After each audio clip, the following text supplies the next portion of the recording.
గడిచిన 8 నెలల కాలంలో ప్రతి చోట కూడా అంటే ఈ కూటమి ప్రభుత్వం అధికారంలోకి వచ్చిన తర్వాత రవాణా రంగానికి పెద్దపీట వేస్తూ ప్రధాన రహదారులైతేనేమి అలాగే మున్సిపాలిటీ పరిధిలో ఉన్న రోడ్లతో సహా అంటే గ్రామీణ ప్రాంతాల్లో ఉన్న రోడ్లతో సహా ఈ రోజున ప్రభుత్వం చొరవ తీసుకొని మళ్ళీ నిర్మాణాలు చేస్తున్న పరిస్థితి అయితే ఉంది. పునర్నిర్మాణాలు రోడ్లని ఈ రోజున తూర్పు నియోజకవర్గంలో జేడీ నగర్లో శాసనసభ్యులు తూర్పు నియోజకవర్గ శాసనసభ్యులు గద్దె రామ్మోహన్ గారు మరికొన్ని రోడ్లకు శంకుస్థాపన చేసిన నేపథ్యం సార్ ఈ రోజున రవాణా రంగం అంటే ప్రతిదానికి కూడా పెద్దపీట వేసే పరిస్థితి. గత 5 ఏళ్ల కాలంలో ఏనాడు కూడా రోడ్ల గురించి పట్టించుకుని గత ప్రభుత్వంతో పోలిస్తే ఈ రోజున ప్రతి ఒక్కళ్ళు మొన్న పండగకు వచ్చిన వాళ్ళతో సహా రోడ్లు బాగున్నాయని చెప్పి సంతోషం వ్యక్తం చేస్తున్నారు. అంటే ప్రభుత్వం నుంచి మీకు అందుతున్న సహకారం ఎలా ఉంది? ఏంటి మీకు ఇచ్చిన గత 5 ఏళ్ళు ఒక రోడ్లు ఏంటండి, జనాలకు పెన్షన్ ఇస్తానని చెప్పి అనేక మంది పెన్షన్లు తీశారు తప్ప కొత్త పెన్షన్ ఇచ్చిన దాఖలాలు లేవు. అందువల్లనే అంత అసంతృప్తి. రోడ్లు అయితే మన పక్కనున్న కానూరు గ్రామం ఊళ్ళోకి వెళ్ళడానికి కూడా వీలు లేని పరిస్థితిలో రోడ్లు. ఇక అటు ఇంకా రూరల్ ఏరియాకి వెళ్తే ఎక్కడ కూడా కార్లు వెళ్ళలేని పరిస్థితి ఉంది.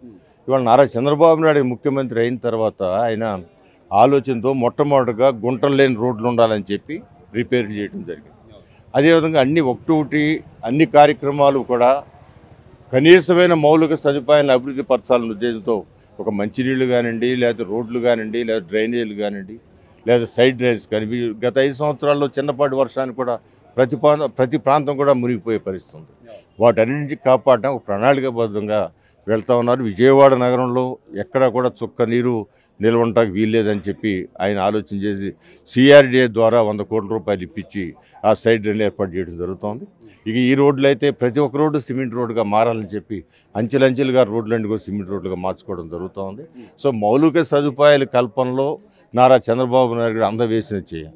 ఆయన ఎప్పుడు కూడా ఒక ఎంఆర్ఓ ఆఫీసులు కట్టినా లేకపోతే ఒక బస్ స్టాండ్లు కట్టినా ఇవన్నీ కూడా తెలుగుదేశం పార్టీలో అయితే జరిగింది తప్ప ఒక ఓవర్ హెడ్ ట్యాంక్ కట్టినా సరే ఏదైనా ఇక్కడ విజయవాడలో ఉన్న ఓవర్ హెడ్ ట్యాంక్ చూసుకోండి, దాంట్లో 90% చంద్రబాబు గారు నందమూరి తారక రామారావు ఏర్పడి ఒక 10% ఏమైనా కడితే వాళ్ళు కట్టారేమో.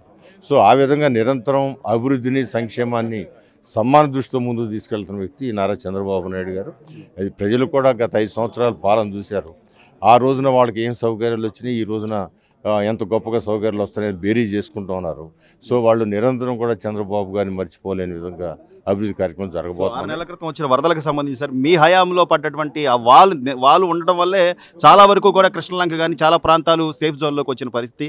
మరి ఈసారి మళ్ళీ ఆ వాల్ నిర్మాణాన్ని ఇంకా పెంచేది కూడా వాల్ నిర్మాణంలో మొన్న ఉన్న లోపాలు ఏవైతే ఉందో ఓట రావడం జరిగింది. కొన్ని చోట్ల మన డ్రైన్లు అన్నీ కూడా అవతల నీళ్ళు ఎక్కువ ఉండటం వలన డ్రైన్లు అట్లా వెళ్ళలేదు. ఆ డ్రైన్లు వచ్చి కొన్ని నీళ్లు మునిగిపోవడం జరిగింది. వాటన్నింటిని దృష్టిలో పెట్టి ప్రణాళిక వేస్తూ ఉన్నాం. యువతల 70 అడుగులు రోడ్డు వేయడంతో సహా పంపింగ్ స్టేషన్ కూడా 5 పంపింగ్ స్టేషన్లు పడిన నీరు పడినట్టుగా పంప్ అవుట్ చేయడానికి విత్ బ్యాకప్తో జనరేటర్తో అన్ని ఎస్టిమేషన్లు వేసాం.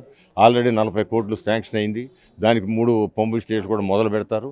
ఆ విధంగా 5 పంపింగ్ స్టేషన్లు అక్కడ వాల్ ఎక్కడైతే ఒక 6 అడుగులు హైట్ తక్కువ ఉందో దాన్ని కూడా పూర్తి చేసే విధంగా ఏర్పడుతుంది. చివరిగా రామ్మోహన్ గారు, గత ప్రభుత్వ హయాంలో దావోస్కి వెళ్ళాలంటే అక్కడ చలి లేకపోతే అక్కడ మాట్లాడడానికి కూడా అటు ఇటు చూసి లెంతి క్వశ్చన్లు అన్న ఆ ప్రభుత్వం నుంచి ఈ రోజున సీఎం గారు అలాగే ఐటీ శాఖ మంత్రి లోకేష్ గారు ఎంపీలతో సహా మెంబర్ ఆఫ్ పార్లమెంట్తో సహా బాధ్యతగా వెళ్ళి అక్కడ పరిశ్రమలు తీసుకొచ్చేందుకు కృషి చేస్తున్న తీరుని ఎలా చూడాలి?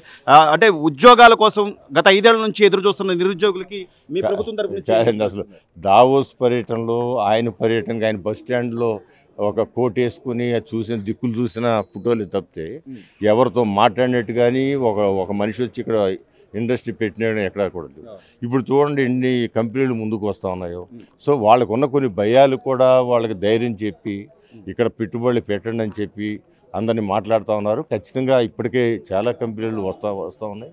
దానికి ఇక వేరే వాళ్ళతో కంపారిజన్ ఏమి లేదండి. చంద్రబాబు గారి గురించి ఆయన 40 ఇప్పుడు ఇవాళకి గతంలో కానీ ఎవరు చేయని సంవత్సరాలు ముఖ్యమంత్రిగా చేసిన వ్యక్తి, ప్రజల మన్ననలు పొందిన వ్యక్తి, అభివృద్ధి చూపించిన వ్యక్తి, విశ్వవ్యాప్త నగరమైన హైదరాబాద్ నగరాన్ని 2020కి ఈ విధంగా చేస్తానని చెప్పి ఆ విధంగా తయారయ్యేటట్టు ఆ తర్వాత వచ్చిన ముఖ్యమంత్రి కూడా సహకరించబడి తయారైన సంగతి. ఇప్పుడు అమరావతి ఇది ఒక ప్రజా రాజధానికి ఏర్పాటు చేయాలనుకుంటే మధ్యలో 5 సంవత్సరాలు అడ్డంకులు వచ్చినా కూడా అవి తట్టుకుని నిలబడి ఇప్పుడు మరలా ప్రజా రాజధాని సుమారు 50,000 కోట్ల రూపాయల నిధులు కేంద్ర ప్రభుత్వం ఇవ్వటం అంటే సామాన్య విషయం కాదు. అందువల్ల ఆ రాజధానితో పాటు రాష్ట్రం అంతా కూడా ఒక హైదరాబాద్ నగరం తెలంగాణ రాష్ట్రాన్ని ఈ విధంగా అవకాశాలు ఇచ్చే విధంగా, లేకపోతే ఉద్యోగాలు ఇచ్చే విధంగా, లేకపోతే దాని మీద వచ్చిన ఆదాయంతో రాష్ట్రం అంతా అభివృద్ధి పరిచే విధంగా ఈ అమరావతి నగరం ద్వారా ఆంధ్ర రాష్ట్రం అంతా అభివృద్ధి చెందుద్ది. మనకున్న అవకాశాలు తాత్కాలికంగా కట్టుబట్టలతో వచ్చిన మనకి సుదీర్ఘమైన సముద్రపు ఒడ్డు ఉంది. ఎక్స్పోర్ట్లకి వాటికి పోర్ట్లు వచ్చే అవకాశం ఉంది. ఇవాళ తెలంగాణలో ఒక ఎయిర్పోర్ట్ ఉంటే పెద్ద ఎయిర్పోర్టు, మంచి ఎయిర్పోర్ట్.